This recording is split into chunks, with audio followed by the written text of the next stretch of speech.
Well, then getting big picture here to close out, what do you kind of see as the way forward? How big picture do we kind of, break up the corporate duopoly to have a better picture of electoral politics in our country, which is the lane you've chosen as a Green Party candidate?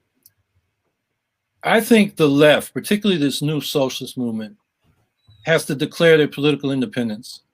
I mean, there have been two efforts now with Bernie Sanders to try to get the nomination and reform the Democratic Party. And that's been going back for over 100 years. I mean, the populist movement disappeared when, they cross-endorsed William Jennings Bryan and in 1896. So we need to act and speak for ourselves. If you look at the public opinion polling, the things that we're talking about, like Medicare for All and the Green New Deal, have overwhelming support. But we can't get them through the Democratic Party. We need to independently take that program to the people without getting all mixed up with the corporate money and power that makes the Democratic Party an impossible environment in which to advance those reforms. So I think the way forward is for the left to decide we need to build a new party. And the Green Party has a lot of ballot lines, and we'll welcome people in. And of course, new people will, shape its future. So, I urge people to look at that option, because you're beating your head bloody against the brick wall called the Democratic Party.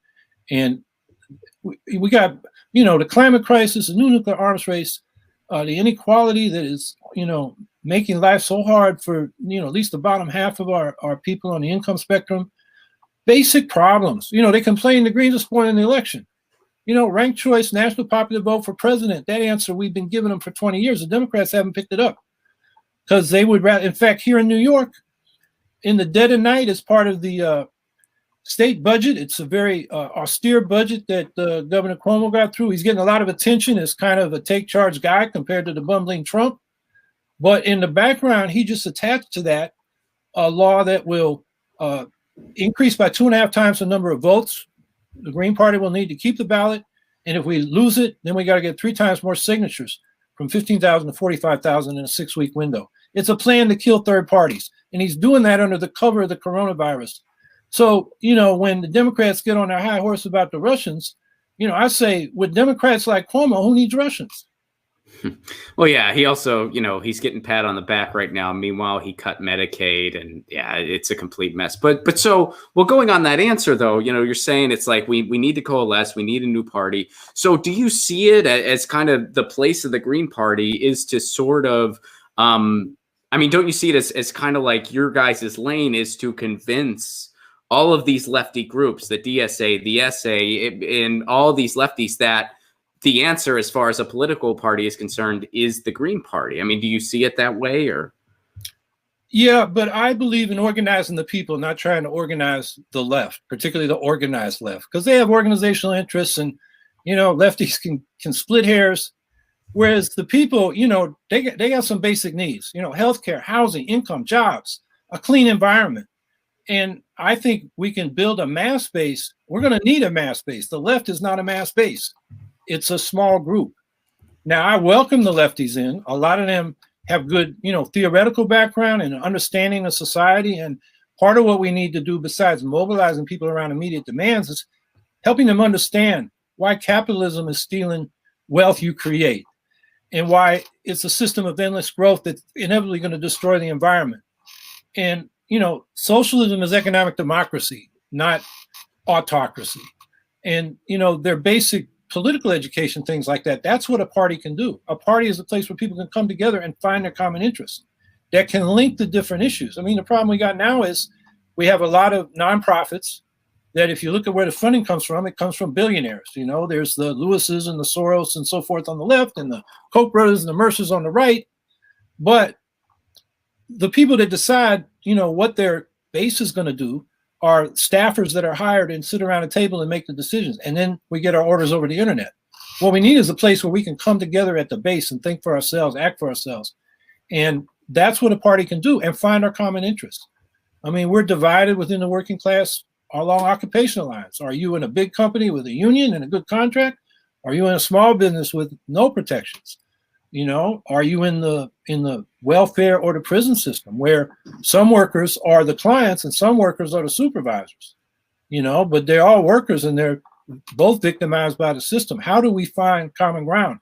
Not to mention the racial divisions and the geographic divisions.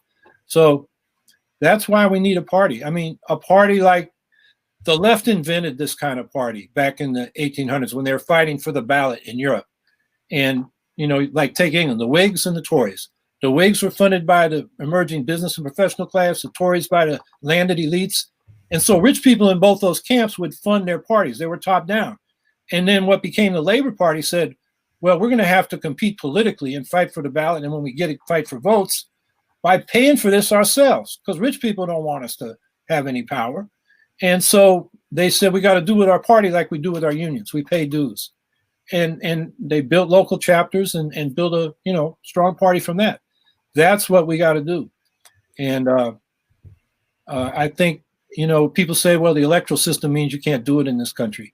Well, there have been plurality, single plurality winner systems where third parties have got a foothold. Canada, they totally blew up the two-party system in Venezuela.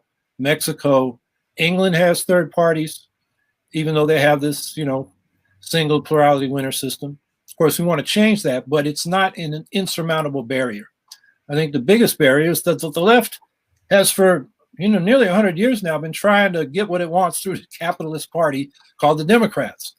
And let's draw the lesson. It hasn't worked. Get your news on with Ron. Don't you want to know what's going on? We're getting our news on today. Get your news on with Ron. Don't you want to know what's going on? We're getting our news on today. Yeah, yeah, yeah. You can tweet me an article at Ron Placone. We'll go through it together and make it our own. Get your news on with Ron. Don't you want to know what's going on? We're getting our news on today.